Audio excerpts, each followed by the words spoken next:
Divide 801 by 3 in long division method. 3 times 2 is 6. On subtracting we get 2. So now we put down this 0 and it is 20. So 3 times 6 is 18. On subtracting we get 2. So again we put down this 1 and it is 21.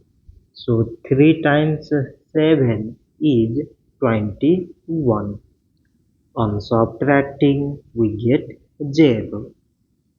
So 801 divided by 3 is 267. So this much for today and thanks for watching.